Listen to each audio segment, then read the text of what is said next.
محمد رسول الله عليه صلاة الله وآله والأحبة. Para bapak, saudara-saudara, hadirin kaum muslim yang mulia, tidak bisa kita pungkiri bahwa seluruh manusia yang hidup di dunia ini mempunyai masalah. Orang miskin punya masalah, orang kaya pun punya masalah juga. Orang yang tidak punya uang masalah, orang yang banyak uangnya pun masalah juga. Orang yang tinggal di kampung masalah, orang yang tinggal anu hidung lain abi narik mesin kalau gimana ya ke pedal aja kiri aja tuh jadi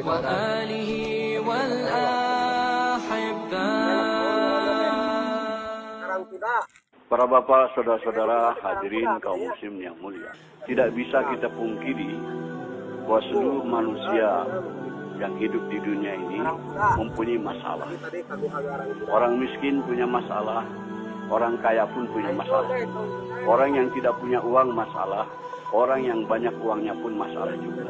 Orang yang tinggal di kampung masalah, orang yang tinggal di kota-kota besar juga bermasalah juga. Orang yang tinggal di negeri yang miskin bermasalah, tapi orang yang tinggal di negeri-negeri yang kaya juga bermasalah. Jadi rakyat biasa masalah, jadi pejabat penguasa juga masalah.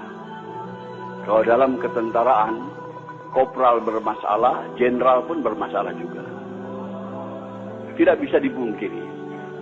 Orang yang belum kawin punya masalah, yang sudah kawin pun masalah juga.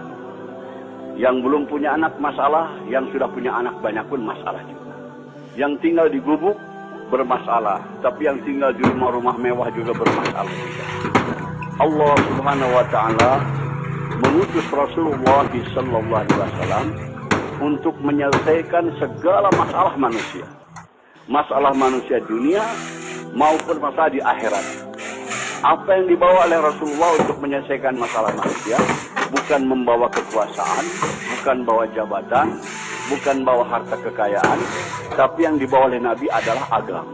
Jadi agama ini diturunkan oleh Allah untuk menyelesaikan masalah-masalah manusia. Siapa yang mau mengamalkan agama, mentaati Allah, ikut cara Rasul, masalahnya akan diselesaikan oleh Allah Subhanahu. Orang miskin kalau mau selesai masalahnya, tidak perlu jadi kaya. Sebab jadi orang kaya belum tentu selesai masalah. Tapi kalau orang miskin ikut agama, amalkan agama, pasti diselesaikan oleh Allah masalahnya. Setiap kita ingin kepada kehidupan yang baik, keadaan yang baik. Ini akan tercapai dengan agama. Allah Subhanahu wa taala berfirman dalam Al-Qur'an, "Man 'amila shalihan min dzakarin aw unsa wa huwa mu'min, fala yuhyiyannahu hayatan thayyibah." Barang siapa yang beramal soleh, yaitu taat kepada Allah dengan cara Rasul, baik laki-laki maupun perempuan, dan dia beriman, kami akan berikan kepadanya kehidupan yang baik. Kehidupan yang baik akan datang kepada kita bukan dengan harta, bukan dengan kekayaan, bukan dengan kemewahan, tapi dengan agama. Kalau kita amalkan agama dalam kehidupan kita ini, semua masalah kita diselesaikan oleh Allah Subhanahu wa taala. Begitu juga kehidupan kita bermasyarakat, bernegara, kalau ingin masalah-masalah selesai dari masalah masyarakat, masalah kenegaraan dan sebagainya, agama juga. Allah berfirman dalam Al-Quran, "Walau anna ahlal qura amanu wa taqaw la fatahna 'alaihim barakatin minas sama'i wal ardh." Andai kata penduduk suatu negeri itu iman dan takwa kepada Allah, kami akan bukakan kepadanya pintu keberkahan daripada langit dan bumi. Kemakmuran, kesejahteraan, keamanan akan tercipta dengan agama, dengan taat kepada Allah Subhanahu wa taala. Maka Rasulullah SAW berjuang mati-matian memahamkan kepada umat betapa penting agama ini. Betapa penting agama ini untuk menyelesaikan masalah. Sebab manusia terkeliru, tertipu. Mereka yakin dengan yang zahir. Disangkanya dengan berharta, dengan berkekayaan, dengan berjabatan, dengan pangkat, kehidupan akan nyaman. Tidak, hadirnya mulia. Fir'aun kaya raya, jabatannya tinggi, tapi tidak taat kepada Allah, bermasalah gitu kan.